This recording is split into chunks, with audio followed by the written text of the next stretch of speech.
have a kind of a relaxed conversation about how to cover controversial events, including climate change. And you get the opportunity to talk to four pros who do it for a living. Should be interesting. I have been in journalism myself for 40 years, and I have often had the experience of talking with scientists about journalism. And you always start with a question from a scientist. So I've been reading the press, and some of the stuff in there looks pretty bad. Where do you guys get your information? And the answer always is, well, from you guys, obviously. So there's a mystery there. The source of information from that goes out from journalists comes from scientists and also ends up sometimes in strange forms. And so we're going to discuss that today. We have four panelists who I'll introduce you to.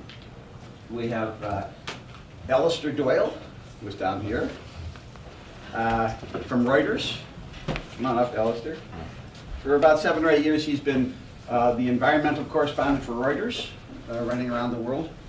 Was at Copenhagen and was one of the last guys off the Wilkins ice sheet before it collapsed. We have Eli Kintish, Science Magazine correspondent on environment issues and author of Hack the Planet, geoengineering book. We have Kapeng Zhao from China, Beijing, who is the founder of Science News magazine in Beijing. He was the coordinator for China on SciDevNet, which if you don't know it, you should know. It's one of the best news services on science and development around the world. And also most recently, founder of the Science Media Center in Beijing, in which he's trying to encourage science journalism in China. And we have Joyce Murdoch, who is managing editor at the National Journal, covering pressing as an editor on the subjects of energy and environment. She was also at the Washington Post before that. So what we're going to do is just have each of the reporters and editors give you a few minutes of stories and view, but mostly it's going to be conversation. One of the nice things about working in journalism is anytime you go to give a talk, you know in the day or two before there's going to be something in the media exactly on the topic. And so that's what we have. Wall Street Journal the other day had a big piece on its editorial page, one of their kind of classic attack pieces. And it said, the headline was, "No need for a global warming panic."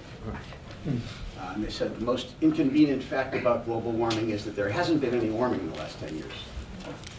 Which, if you look at the charts on the temperatures usually, it still seems like it's going up. This is the thesis.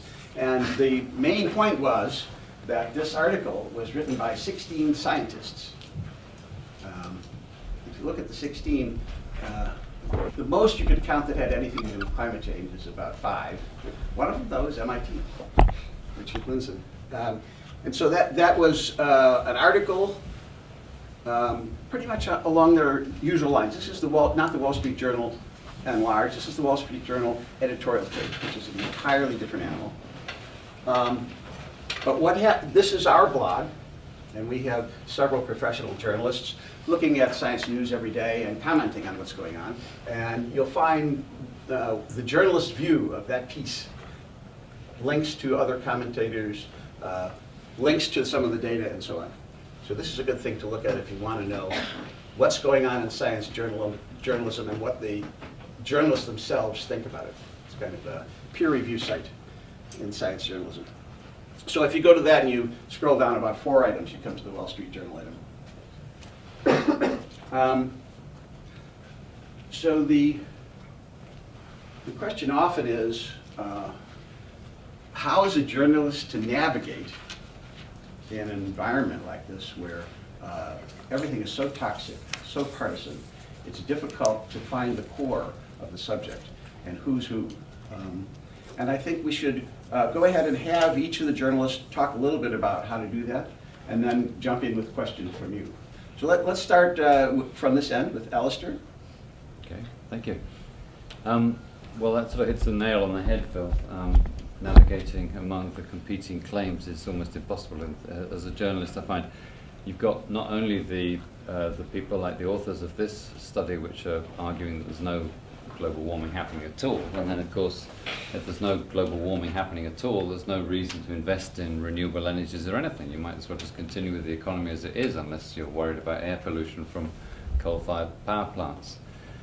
And so you've got, I don't know, in America, I'm British, and in America you have this bombardment of advertising from lobby groups, which complicates the picture even more, doesn't it? You have, when you turn on the television, you have clean coal advertisements in your face, whereas so you have very powerful lobbies against which the renewable energy companies are not doing their job so well. Perhaps they are often underplaying what they've got, but they also underestimate what the costs of their technologies are often. You don't hear much about intermittency from wind companies, do you? They don't tell you how much it's going to cost to build a backup for when it's not windy. I think for me the biggest problem comes down to estimating what are the costs and benefits of any new technology, and you get lied to generally by every company who's ever had a new invention. I think that or they'll overplay the costs, the benefits rather. You hear about a new technology and it sounds great, it's going to solve our problems, and as a journalist you want to write about that because hey, it sounds great. You know, I'd be the first person to write about this new breakthrough technology.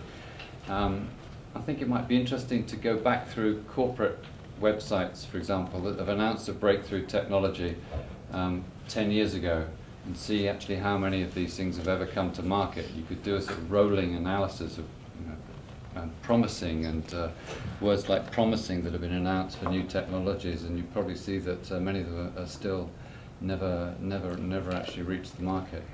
I just noticed on the MIT website actually that Howard Herzog of the Energy Initiative says that some purveyors of various new technologies for scrubbing carbon dioxide out of the air are reminiscent of snake oil salesmen, and I think that a lot of our job is sort of dealing with snake oil salesmen and just trying to get enough sources to give what is a proper objective is impossible. A proper view of what is real here is very, very difficult.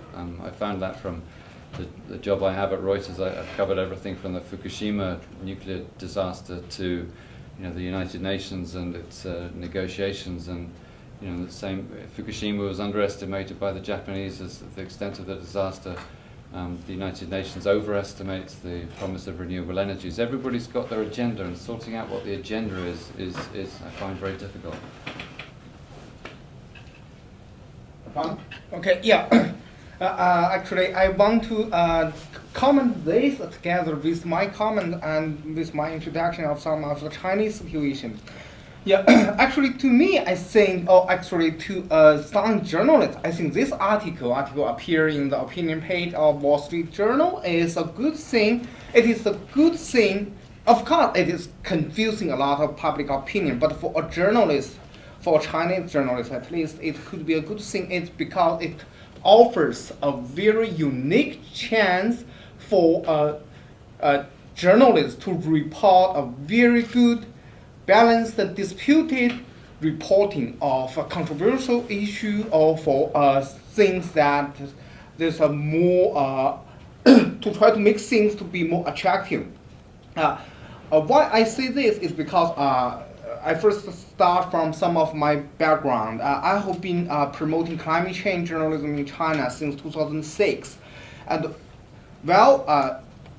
in other part of the world, there's a lot of controversy on whether there's global warming, whether there's climate change. In China, a dominant approach in the journalism is there is a climate change, but many reporting simply portray it as a very remote thing, seems to no relationship with our human being, with our ordinary life. So the result is there's lack of drama effect that can make environmental science story to be more attractive. So there's actually no debate at all. Of course, in terms of the recent, I think there is some relationship with the Chinese official journalism style. It is a little propaganda way. But so we back to this news. I think for this opinion article in Wall Street journals, first of all, we would say as a journalist, as a science journalist or a journalist equipped with scientific judgment, I think our judgment cannot come from an opinion article. The second is we need to seek the general view, the mainstream view of scientific community. But the third, we also need to make the different opinion holders to debate in a platform that in this platform to propose their own opinion and their evidence. Most important is their evidence. And if a journalist report debate like this, particularly if in the Chinese situation, I think it can give a lot of audience on what the right science on climate change should be and what the different opinions are there, but how the different opinions cannot shape the policy agendas or something like that.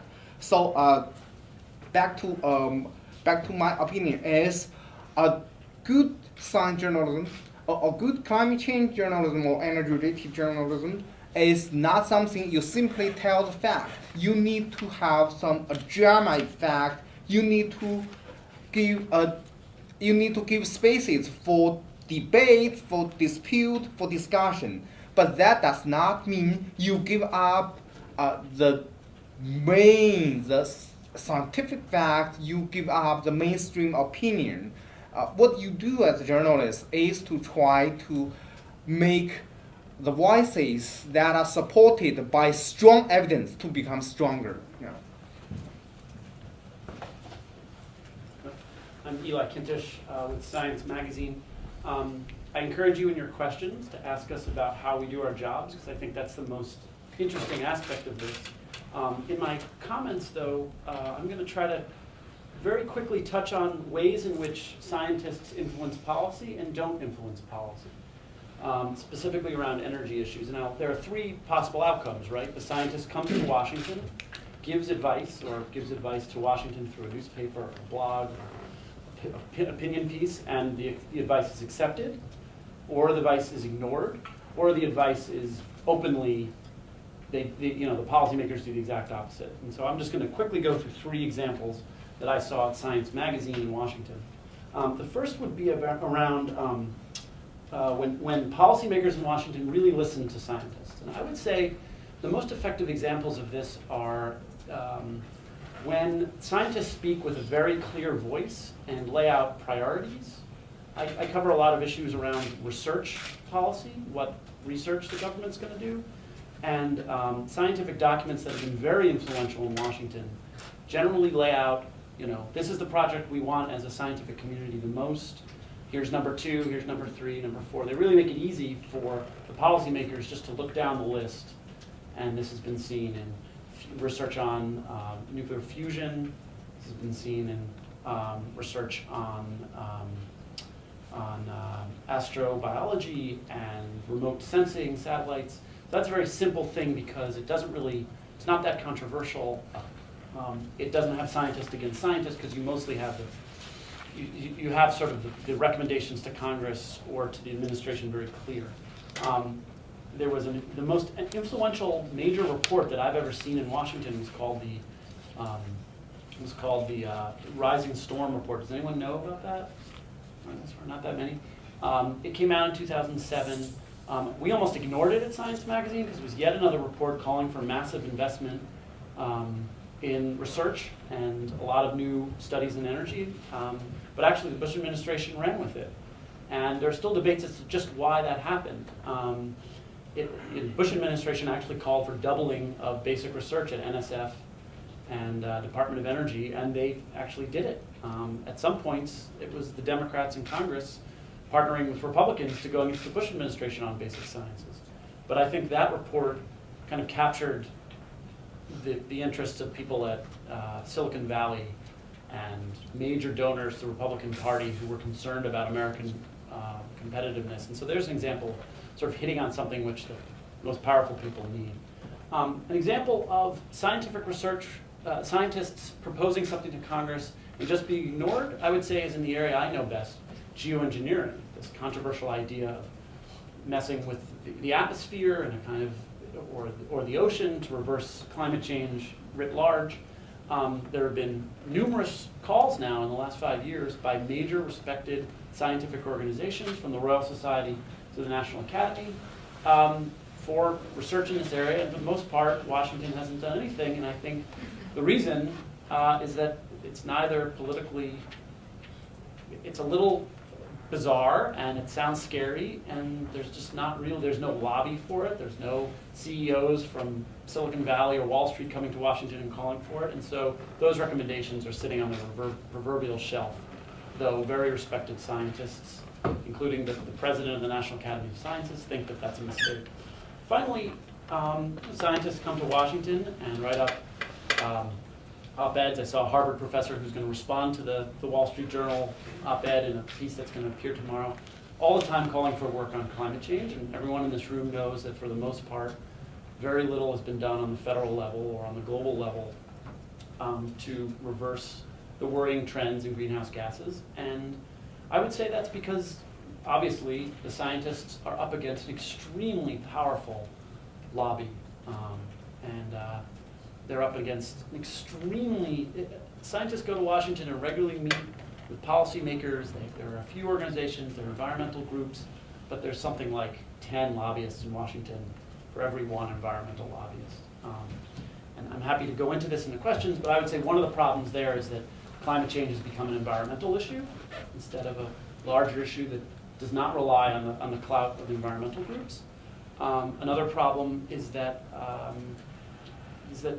scientists are generally good for giving advice, but it's very difficult.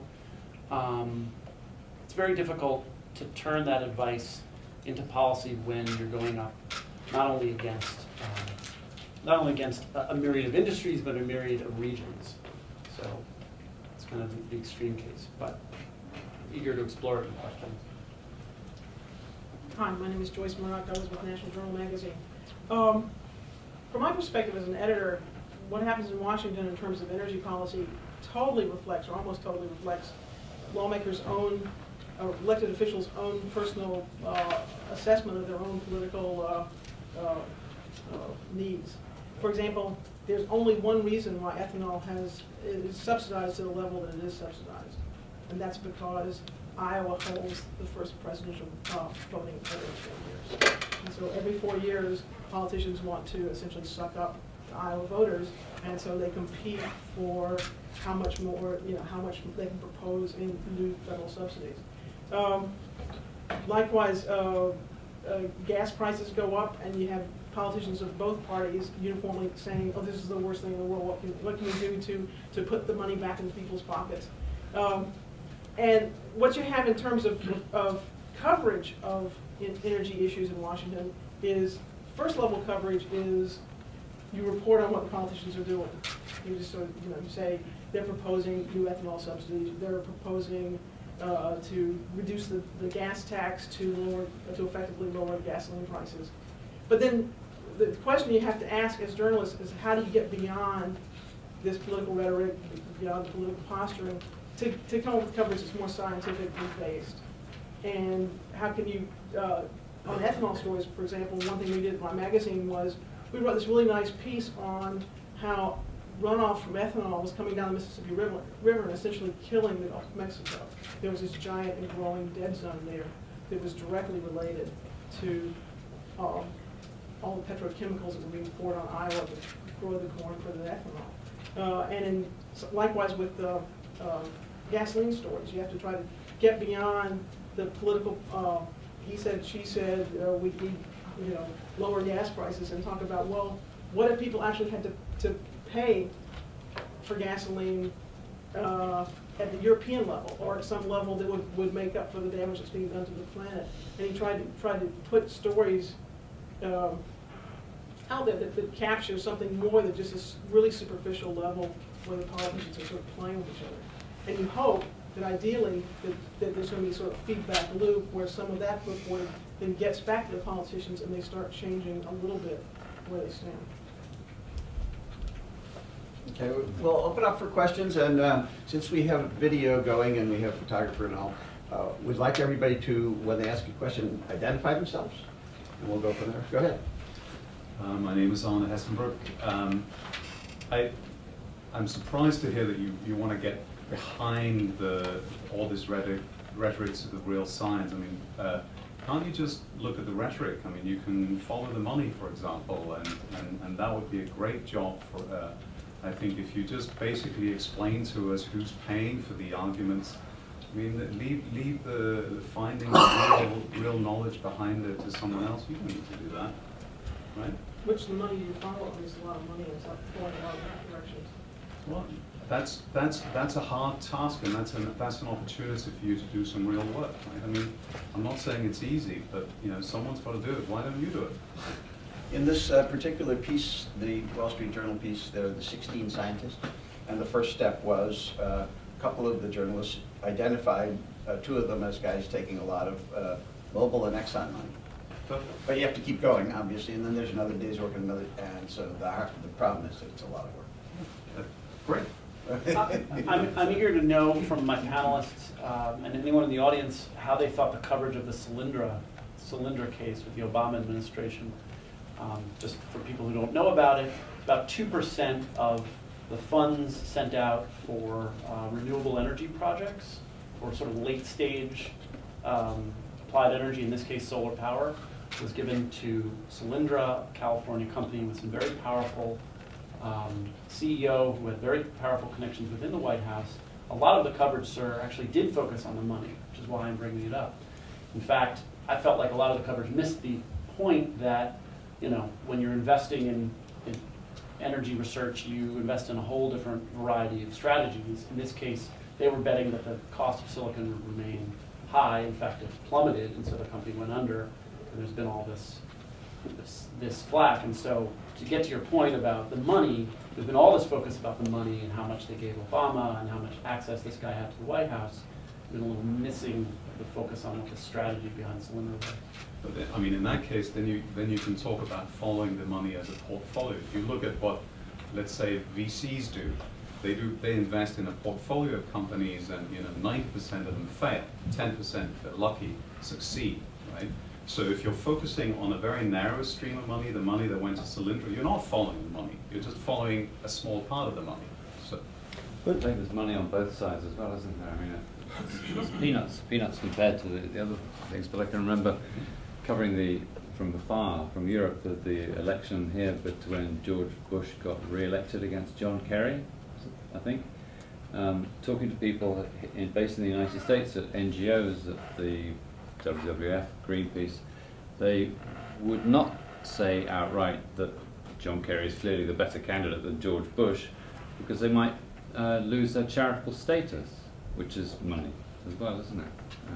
Well, my name is Andy Bachman. This is a response to Eli, the comment about Solyndra and the coverage on it. It seemed to me like it was almost like a tar and feather type strategy. I think it's hard to communicate, you can tell me if you think that's true or not, to the public sort of what venture investing is. That you are taking informed gambles, and that quite often they don't pan out. That's okay, because in the aggregate, that's the strategy, right? But it seemed like because it has to be, the reporting has to be really simplified for the regular readers. You can't really spend a lot of time elucidating that point. It's more like the Obama administration invested in this company. It did seem like they invested a heck of a lot in that company instead of spreading their bets out. So I think it reinforced that tar and feathering that part. It was hard for people to say, oh, look at, they're putting all their weight on these failed companies, and now all the other companies that are in that space, they're all, I suspect, and I've been reading a little bit, that they're all tarnished by that to a certain extent. We're part of the same sort of insider game, and therefore the investments are looked at with more suspicion than they otherwise would have been. Yeah. I'm Bill Latanzi. Yes, we should follow the money, and that's part of it. We should uncover the truth everywhere. I think that traditionally, at least, it's been a split where that becomes the job of an investigative reporter. And what you're saying that I wonder about is don't worry about the science will come out. It seems that at least where we've been coming from is the science doesn't come out. The word doesn't get out. And the one thing maybe we can do is sort through these claims, discount this, discount that. Aha, even though this person's being paid, that actually is true, and present that information. This is the state of the scientific knowledge. So I think very often that, that's some of the goal. And I know, just to turn it back to Hepeng, I know you have a tremendous amount of experience in China with following the money. Yeah, I wonder if you could tell us about the Chinese perspective. I think it's a two level of things. In one level, project by project level, of course, many individual scientists want to get more money for a bigger project, and if this project may relate to climate change or something. But I think in general, I don't think the scientists as a whole would follow the money as a cost of scientific truth.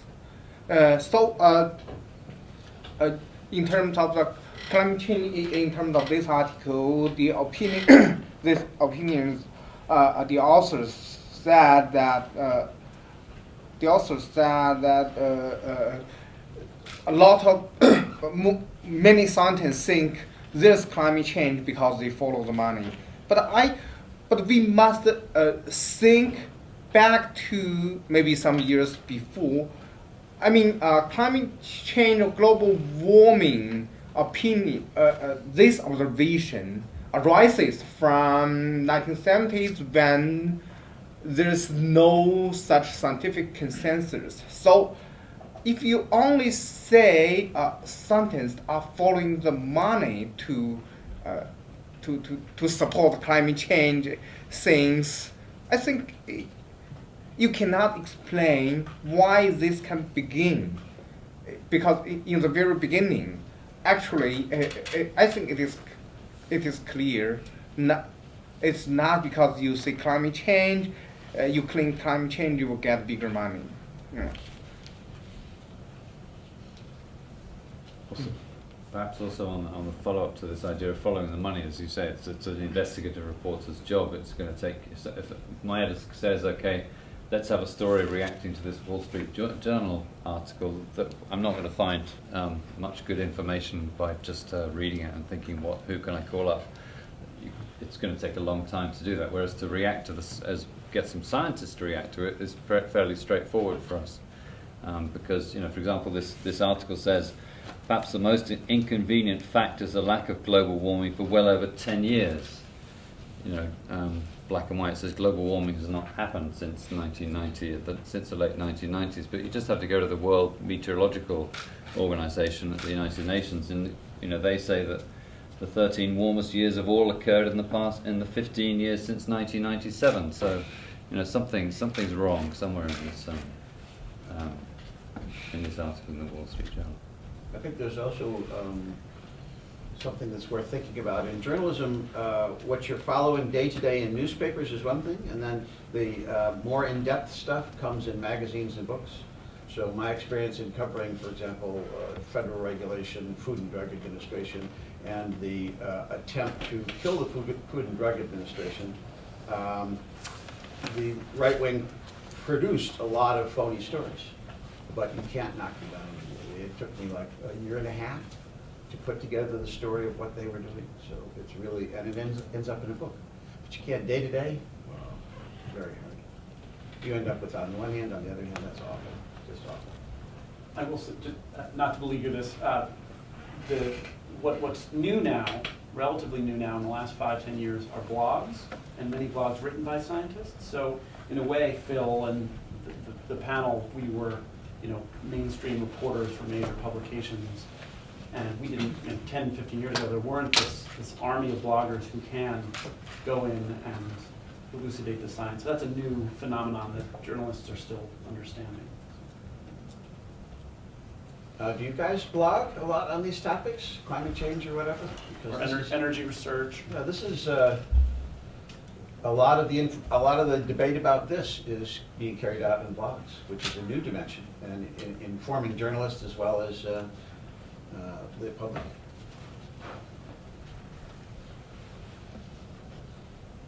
Yeah. Wondering, probably Alistair can speak to this. Why does it seem like there's more of a will in Europe and Australia recently to enact some sort of, I don't know, is it political leadership that is resulting in climate change legislation that seems a lot more proactive than what we're doing? I can't imagine that BP doesn't have as much of a foothold in England as it does here. Do they not have as much access to the politicians, or is it the will of the people that is just more sort of proactive than ours? What's going on there that's not happening here? I don't know. I watch the Republican debates here, and I hear that Europe is a socialist place where, you know, we all just bow down to the government and we do whatever they say. But you know, Britain's got a conservative government.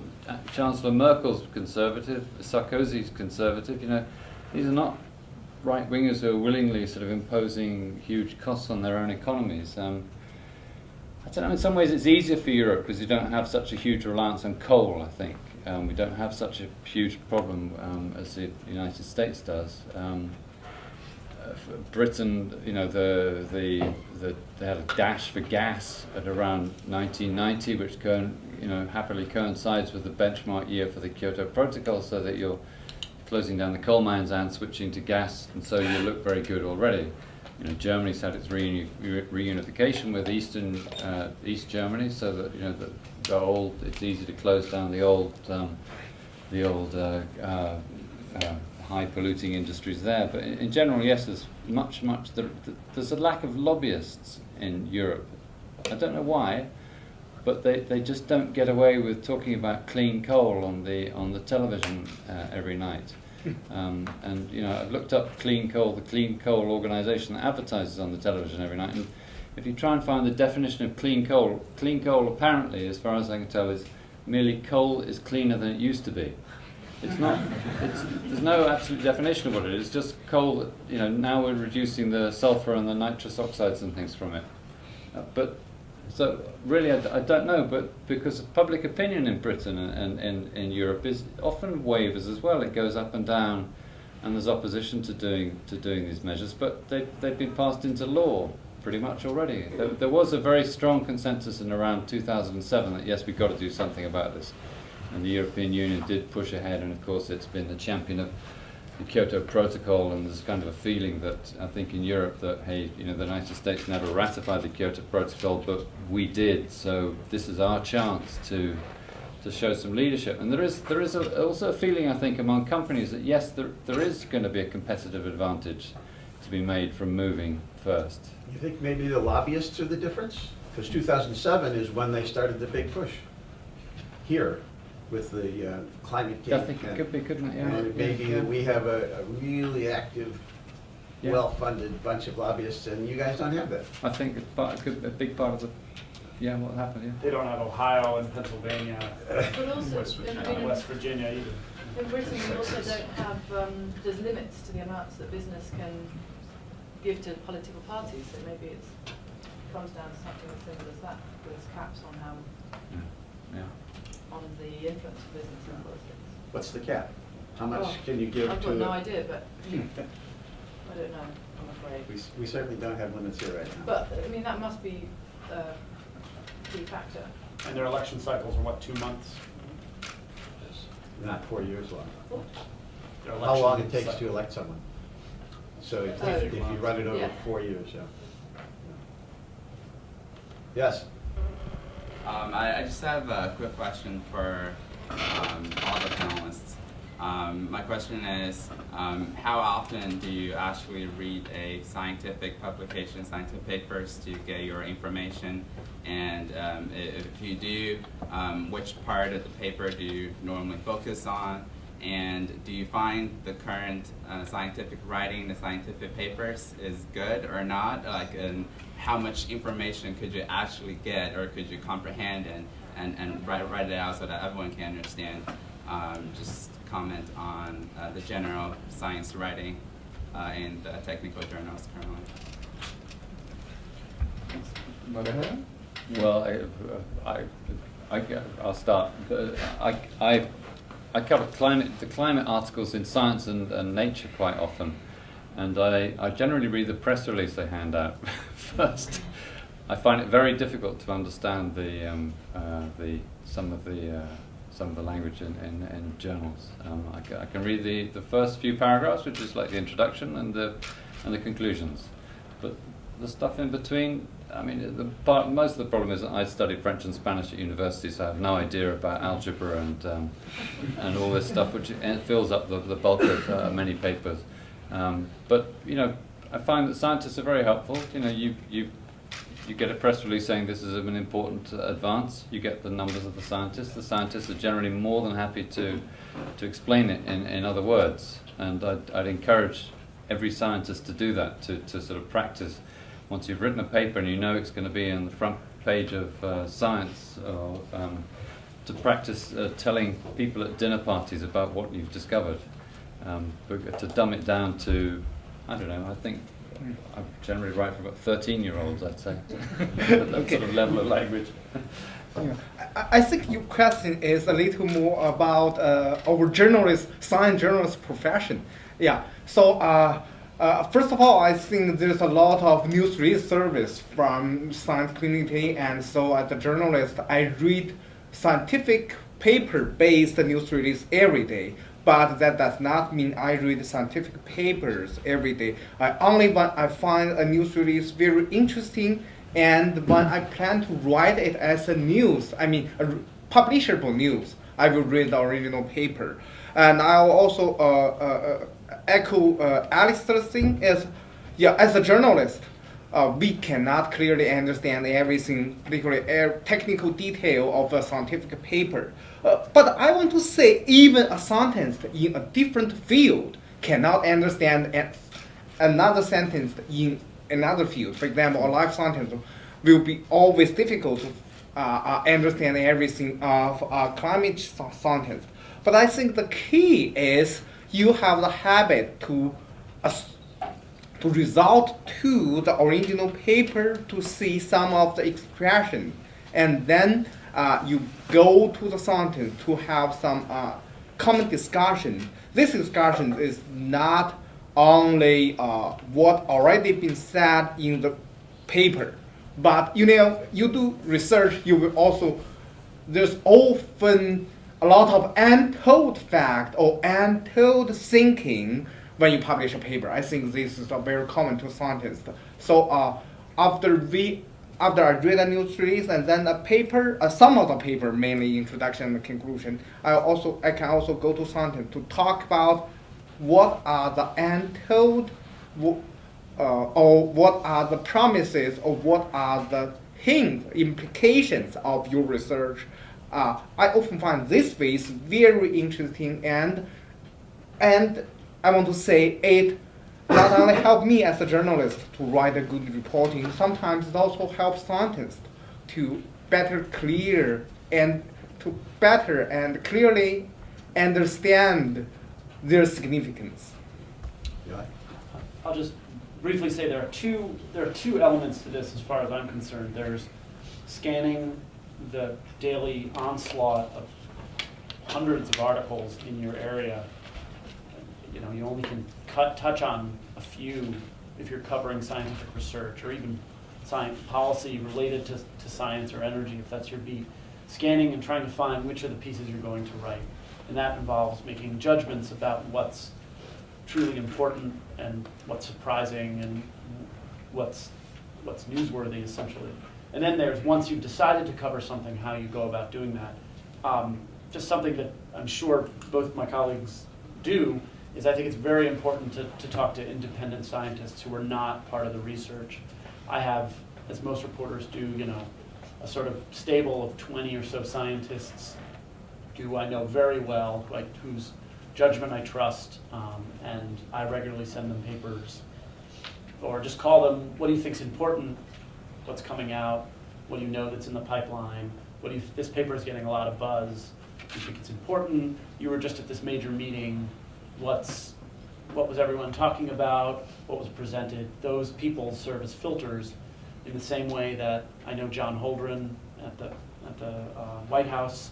He's the president's science advisor. He has the same type of experts in fields that he will go to because he trusts their judgment.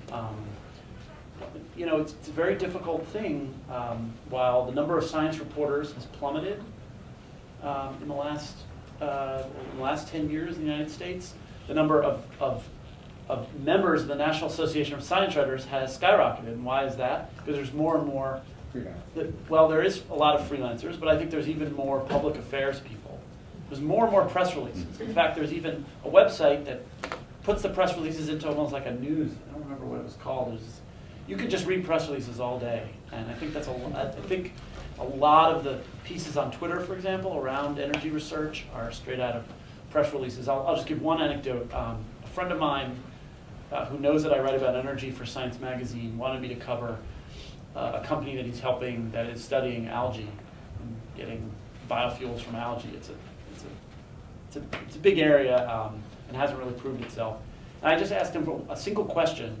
I said, can you send me a paper that shows the energy balance and inputs and outputs? And he said, well, if you sign an NDA. You know, like, I've had that conversation before, and just like, we're done, because I can't, not for science, there's not that much I can do if I have to sign an agreement. And it suggests that I think I should go elsewhere for the story. Well, as an editor, I wasn't reading the scientific journal articles. I was expecting my reporters to be doing that. So. But if I'm the reporter and I come to you with a piece, what are you expecting me to have done? Sifted through them, made sense of them, decided whether there's anything worth writing about, if we can say anything new, what we can say that we go beyond what the Times or the Post are going to do. And if it's a weekly magazine, what can we do to hold up until next Tuesday? So a lot of it depends on your beat. If you're not a science reporter, you're going to have a harder time. I did science reporting at the Washington Post and the New York Times for about 25 years. And you do read papers all the time, but really your sources, it's all in what used to be called your Rolodex. I have 200 or 300 people, and you get into an area and you call them up and you talk to them. I'm reading this paper, so tell me about this. Tell me. You send it out, and in addition to the guy for the paper, you have a statistician who's separate from it completely. So tell me about the numbers in this. That's all you can do, and so it's the body of people you can reach out to, and it's your ability to learn how to read science papers, even if they're in fields you don't know much about. So, yeah. Just to sort of follow up on that, I'm Michael Rickford. You know, when a press release comes out and you talk to the scientists involved, you know, they're going to obviously tell you what's in the paper, but they're going to have an agenda. You know, they think about the issue a certain way, and they're going to present one side of the story. And Eli, you mentioned sort of going to your sort of cadre of scientists to screen the story for importance, but is there any sort of due diligence you can do? I mean, obviously the peer review process is supposed to take care of that, but it moves very slowly, and it seems to me that, you know, if you go big with a story about a paper, if that paper turns out to be discredited later on, the damage is done. So I guess I'm kind of wondering how you deal with that issue. Another way is to look at the references and just see other people who write about that area. So my expert might know about clouds and climate change, or biofuels and energy balance, but not specifically on algae. And so I'll quickly go into the paper and look at the references and see if I can get someone on the phone who knows specifically about algae, may have even been the reviewer or known the paper was coming. And that's the best we can do. Yeah, I teach science writing here at MIT, and with the students, this is a rule. You have to have sources, if you can get ones on the paper, and then you must have independent ones who are not on the paper. And by the way, MIT, I think, and other universities are starting in their press releases to quote independent experts. I think this is an excellent step.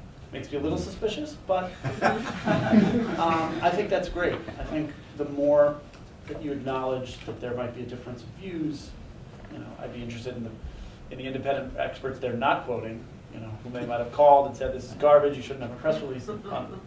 That's a good step, but It's always a good question to a researcher when you're finished talking to them. So who disagrees with you? Is there somebody who has a different view? And almost all the time, they appreciate the question. They don't mind doing that. Once in a while, they say something else, but they'll give you names of people who are thinking differently.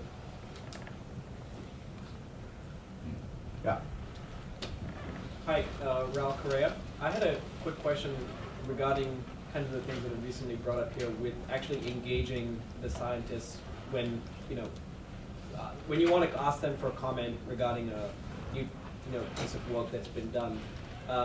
It seems like, for a lot of people, when they see, like a scientist has commented on a particular article and they say it's either for or against, there is the implicit belief that this person may indeed actually have an agenda, as opposed to that is their scientific opinion based on the data in that particular paper.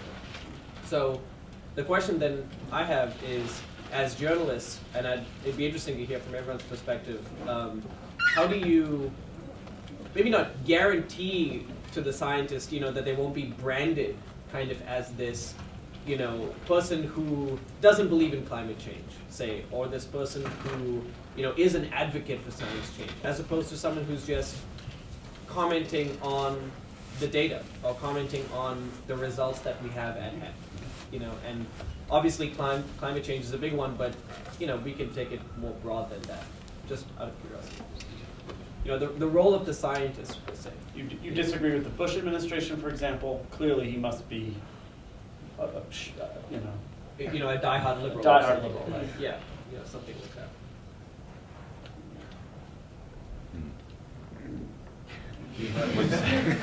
Well, basically, it's never easy because in an article, typical article that I write, you've got 600 words, I should think, 500 words perhaps maximum.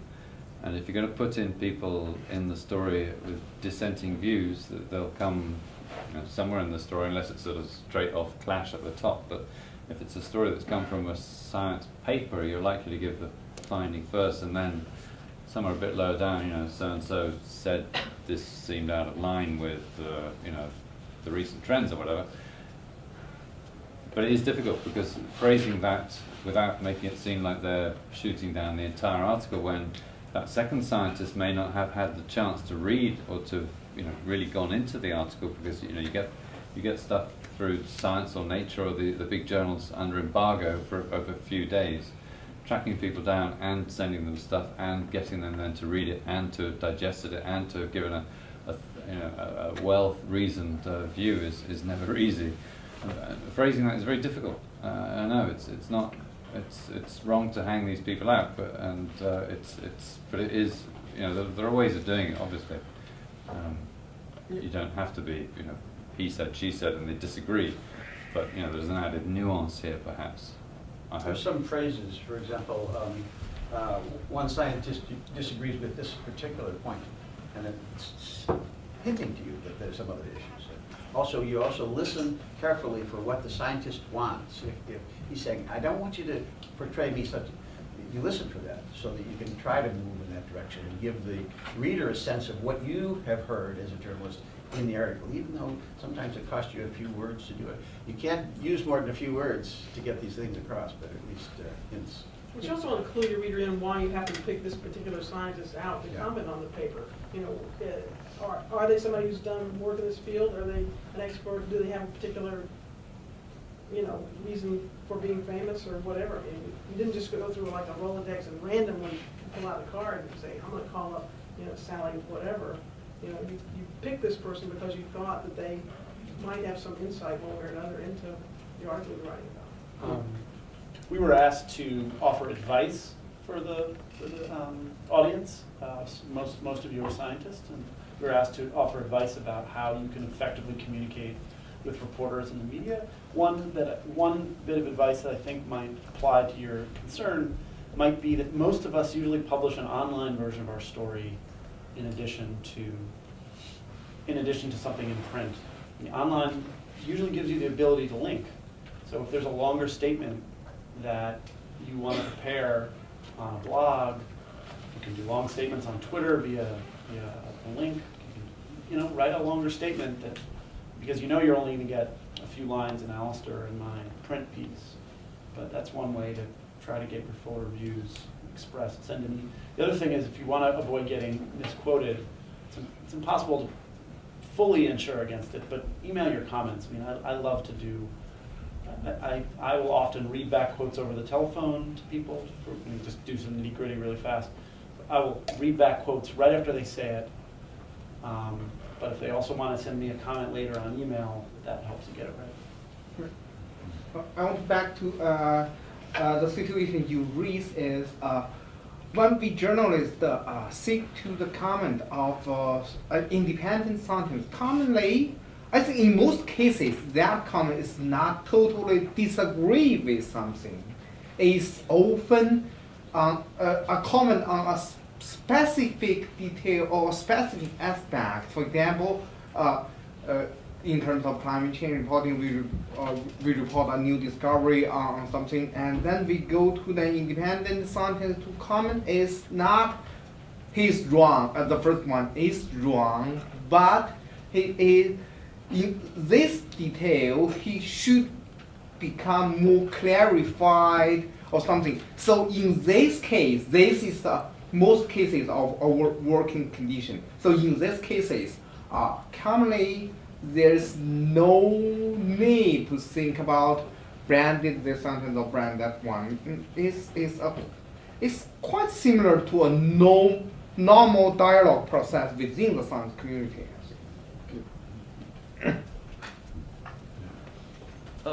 Bill again. I have a question. I don't know if you guys were around, and I think you were when this happened.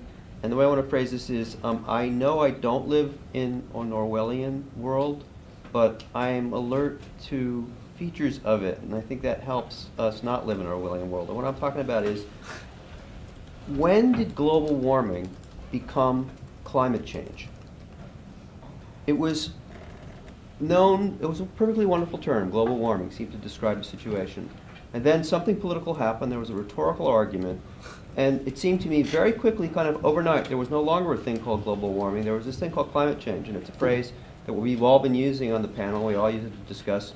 Nobody calls it global warming anymore, and I wonder why and how that happened, and do you remember the day it happened in your own work? I'm less suspicious than most people about that, because I think some of the most devastating effects of our greenhouse gas pollution problem are actually not about warming. Ocean acidification, slight changes in ocean, slight changes in salinity, for example, could affect major circulation of ocean currents. Just the fact that there's all this carbon dioxide in the air is affecting how trees grow. It's not about warming. There's this debate now about what's going to happen with thunderstorms and hurricanes. You might have more intensive hurricanes. Again, that's not about temperature. So It is, though. Well, yeah, it comes from the consequence of, yeah. Right, but also a wetter atmosphere. So I mean, I'm less the conspiracy theorist on this particular. I think there's also a growing understanding that part of global warming's effect could be actually making certain parts of the planet substantially colder than they have been in the past. And so we're trying to capture this idea that we're talking about something that might not be perceived as warmer in a given city 50 years from now, even though the planet as a whole will be warming.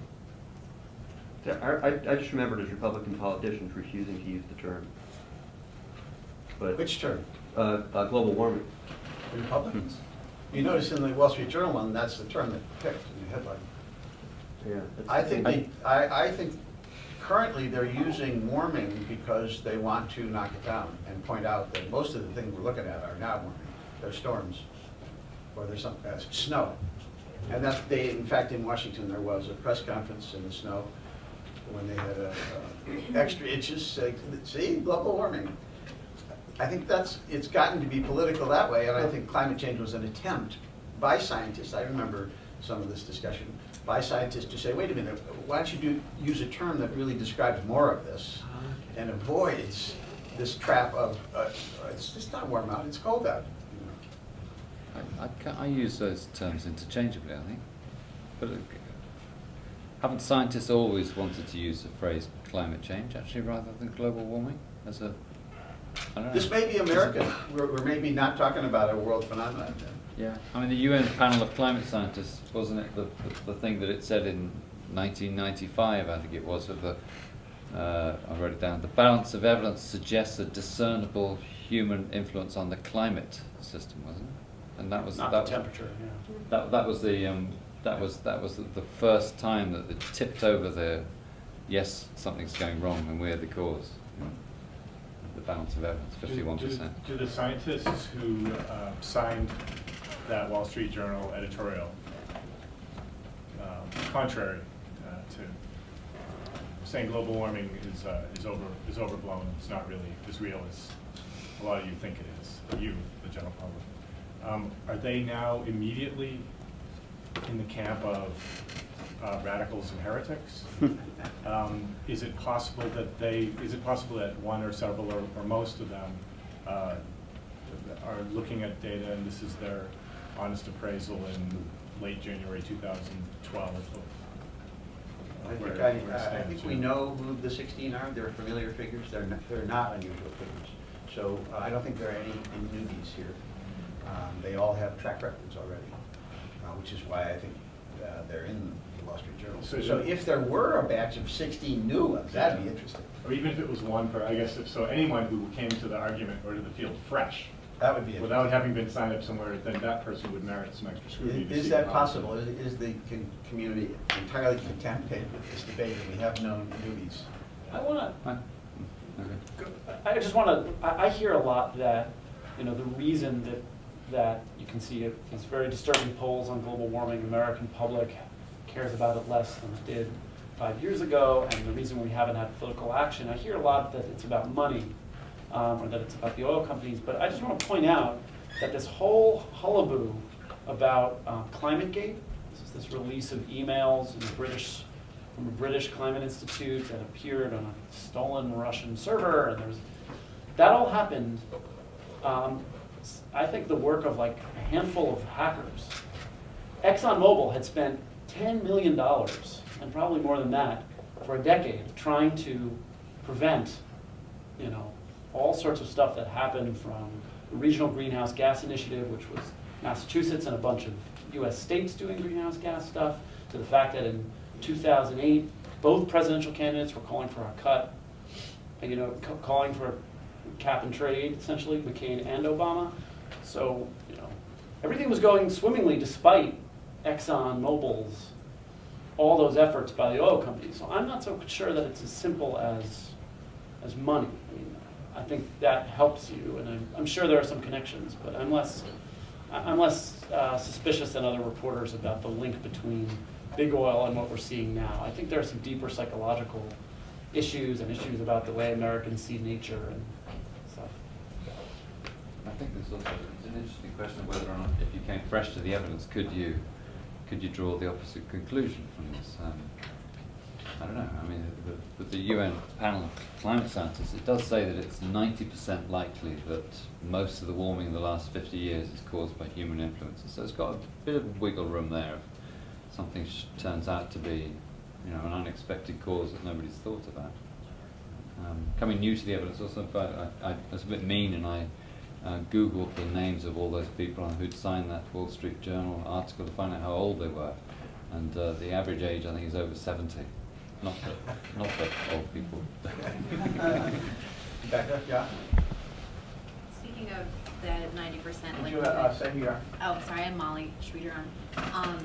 One of the challenges that I've seen in communicating on science to the general public is the sense of uncertainty and the concept of uncertainty that most scientists bring to the process and to their findings, and trying to communicate around that if something's probabilistic, if we're not really sure but we really think it's worth acting on. How do you package that uncertainty for the public? How do you manage that when you're writing it in your process? Yes. What's the expression, our product is doubt? Tobacco companies. That the strategy is to provide doubt so that when you're making a decision you have this sort of endless flow of caveats that give you cover as a politician so that you can justify not acting on a risk. I was wondering, I haven't done the research, but just to compare how we think about climate change to how we thought about Y2K, I wonder how much was spent on preparations for Y2K. There are all these overblown, in 2020 hindsight, overblown, you know, estimates of how much damage that could cause and economic turmoil. And I had like a Y2K survival book that I got at the yard sale, you know, on like stockpiling water and everything. We're not very good in this country balancing uncertain risks with high cost situations, even if there are, you know, sort of, what do they call it, you know, no regret strategies, except when it comes to terrorists or national security, when the Cheney 1% doctrine, you know, if there's a 1% chance that Saddam was involved with 9/11, that we should invade, you know, that's when those kinds of rules change. Apparently. You felt something?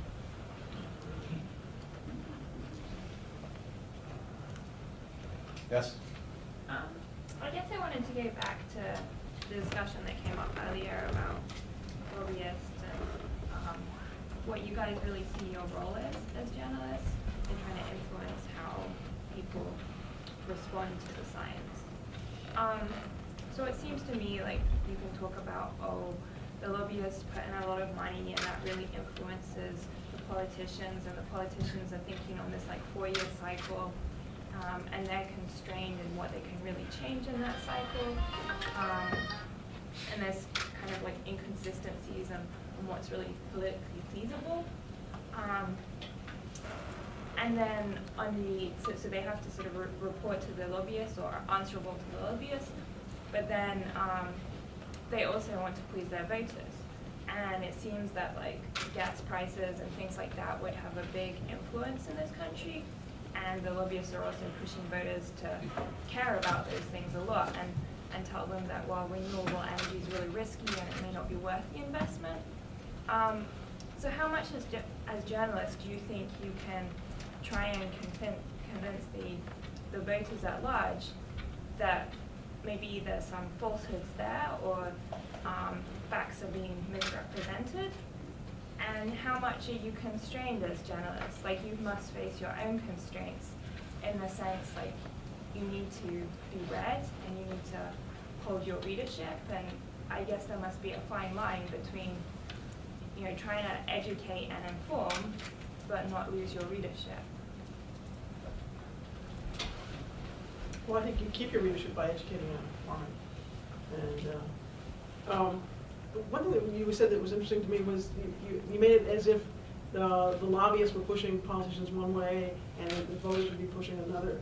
Most lobbyists target lawmakers who they assume most of the voters in that district or state would be in sync with their interests. You know, if you're from Pennsylvania or something and you have a lot of coal, then coal lobbyists would be really targeting Pennsylvania lawmakers, and West Virginia lawmakers, and Ohio lawmakers, and much less than, say, some state that doesn't have any coal. So it's not that they're trying to say, this is what your voters would want you to do, and this is, you know, we have all these polls and this, that, and the other. You've got a lot of different lobbying interests, and they're competing. But one of the main things that's happened in Washington in the last, say, 15 years is one of the parties has basically decided that it doesn't care about science, and you know, and you have gridlock. You have gridlock in the Senate. 40 senators can stop anything. So if you have one party that has more than 40 senators, that's essentially decided it doesn't care about science, you're not going to see a lot of what most people would consider progress on climate change and stuff like that. So yeah, the lobbyists are out there doing stuff, but it's also, you have a party that's sort of changed and evolved over time. And that's one of the main problems in Washington right now. I don't think I have an answer to your question, but I'll point out a challenge you didn't mention, which is that increasingly people get the news they want. And on your iPhone or on your news feed, you're deciding that you like the Sarah Palin view of the world, or the Al Gore view of the world, or Alistair von Reuters, or me at Science.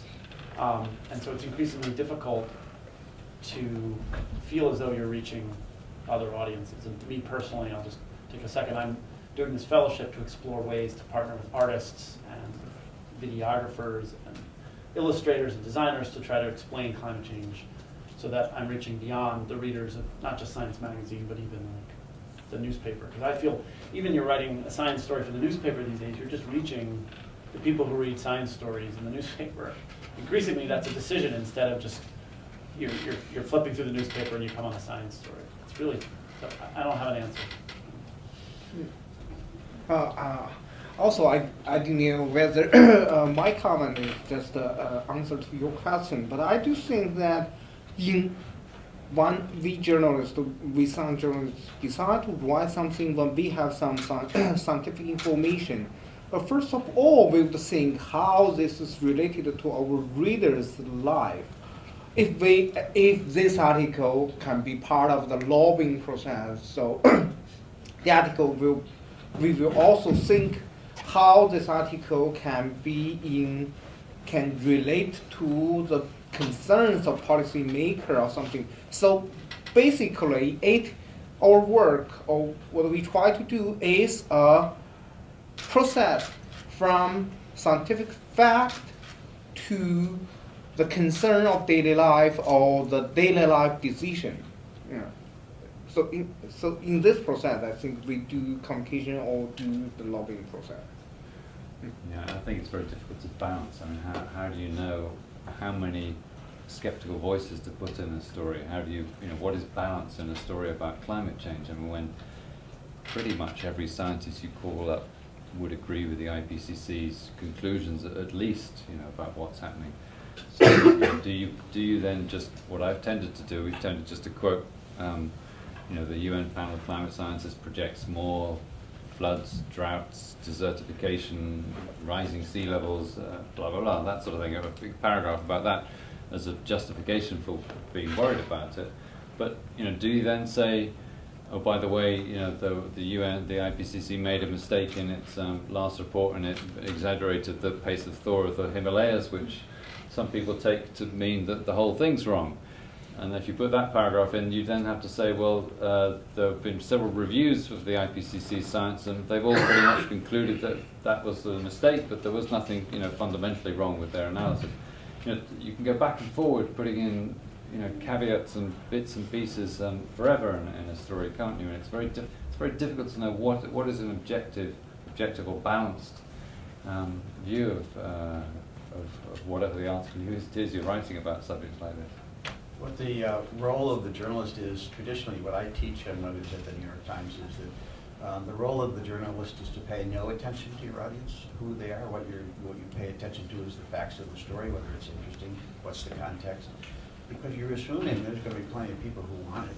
If they want the honest broker, that's what you're there for, the honest broker. And it doesn't matter whether you reach more. It's just trying to do it right. It's hard enough just to get the facts right. So trying to do something else in addition, that doesn't happen. That's what you teach now, basically. But is that realistic? Like, so I'm Now now TV is different. I'm not saying TV. No, I work for BBC, and for She works for a BBC, for those of you. sorry, yeah, BBC in London. I'm Helen, and not in the news or the online, but in just pure TV, but in the science department.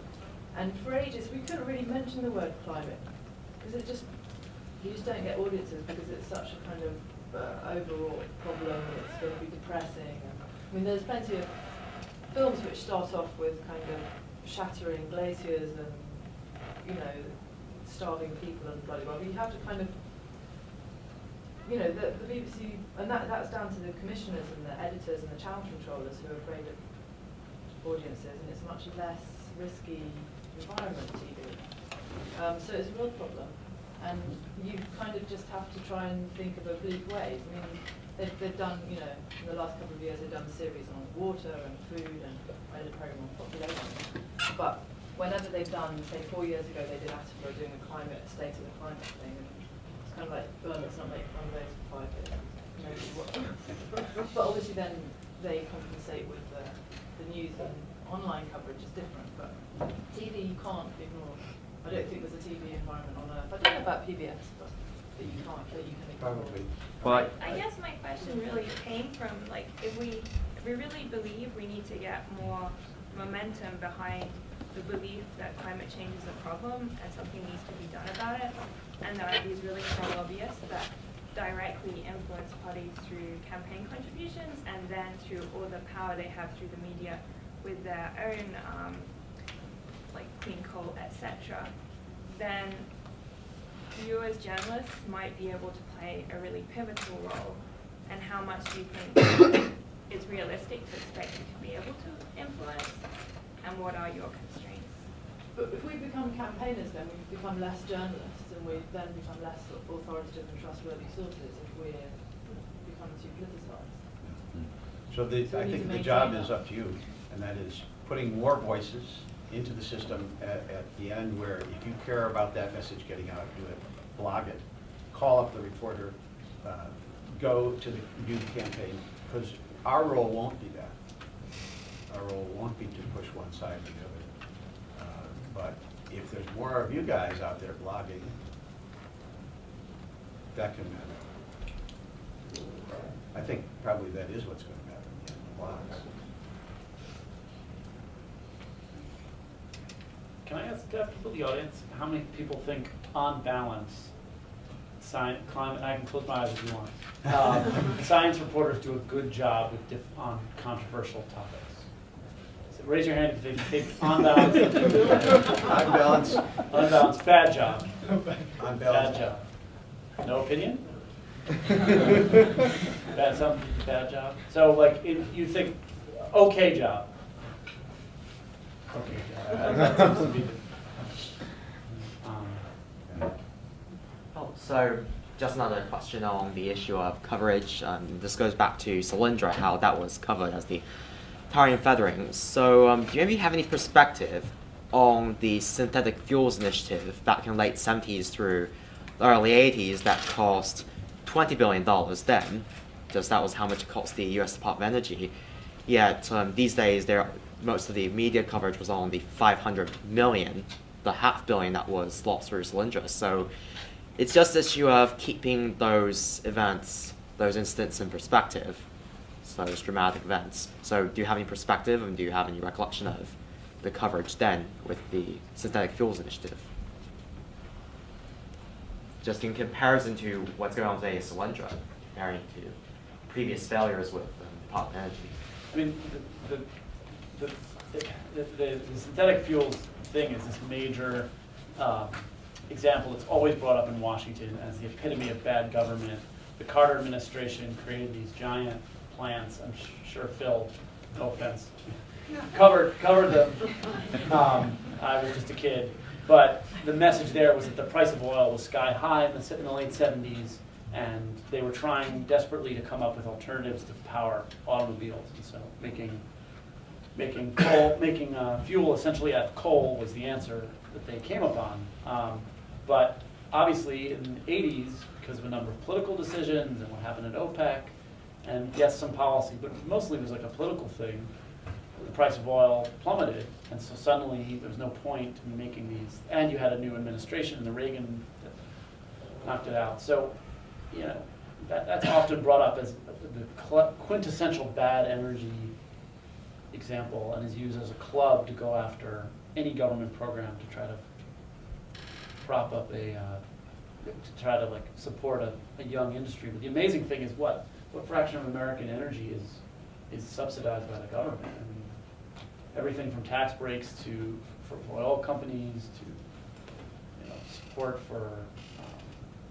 for coal industries in terms of research, to giving these leases out for people to look for more natural gas. I mean, because it just seems that the 500 million seems relatively minor in comparison to some. Not in an election year.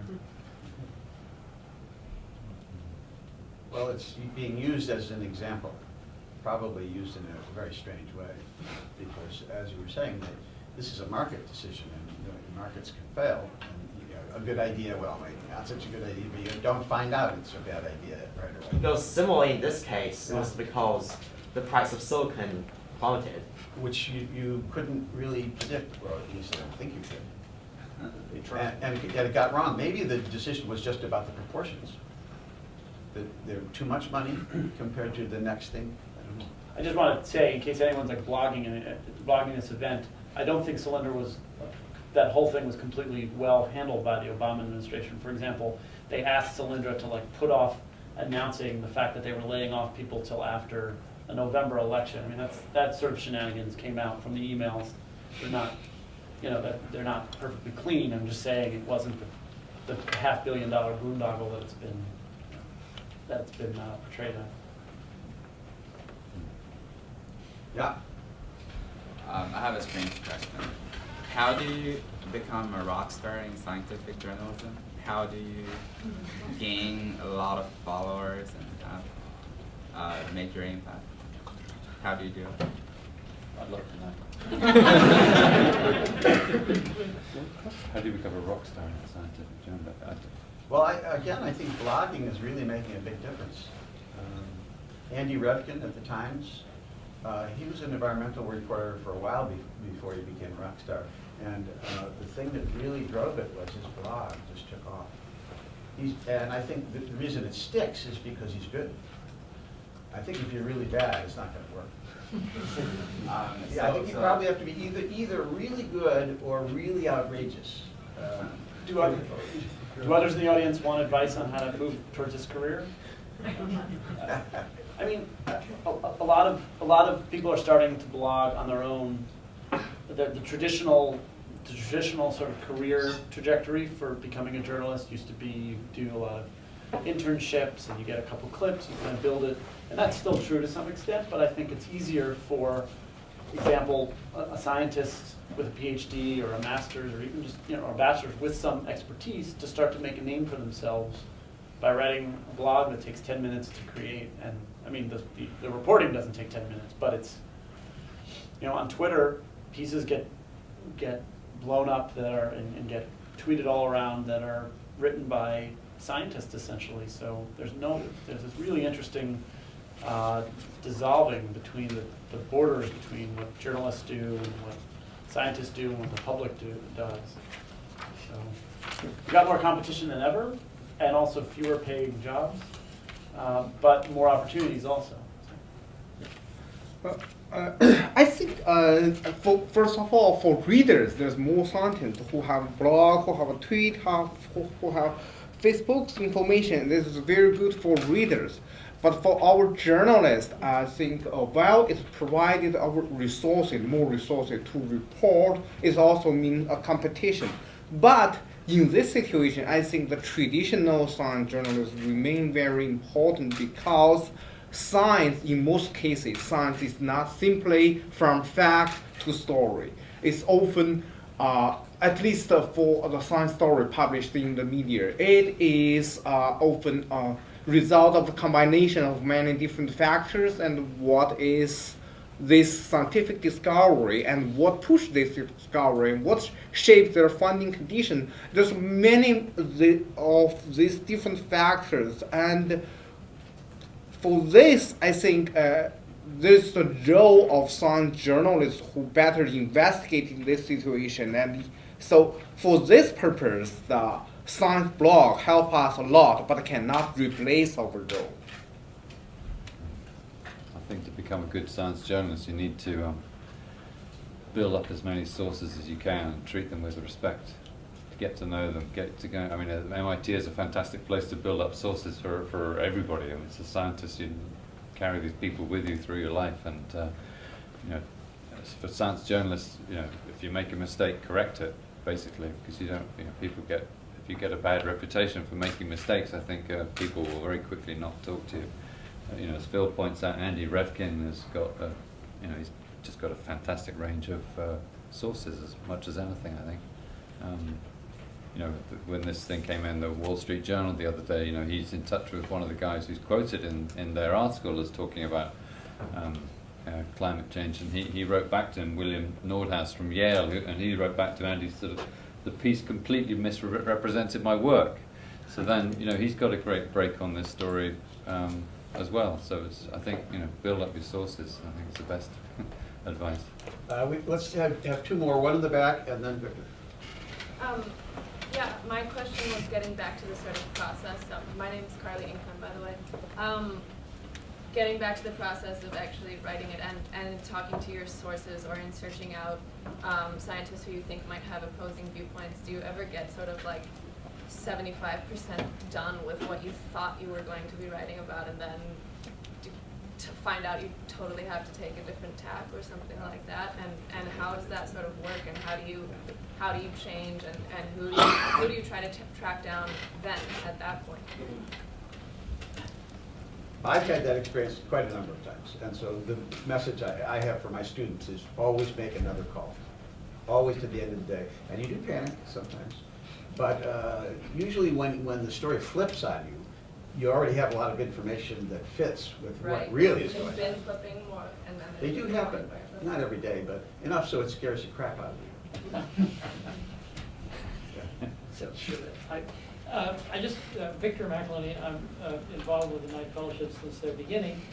I should just point out to people here that they probably already know this, that you are or will be practicing popularization of science without a license, in the sense that anyone who's involved in a technical career is constantly having to explain what they are doing to naive persons, whether they're some people down the hall or at a departmental seminar, or to the other editors of a technical journal, or to the publisher of a textbook that you do, or whatever.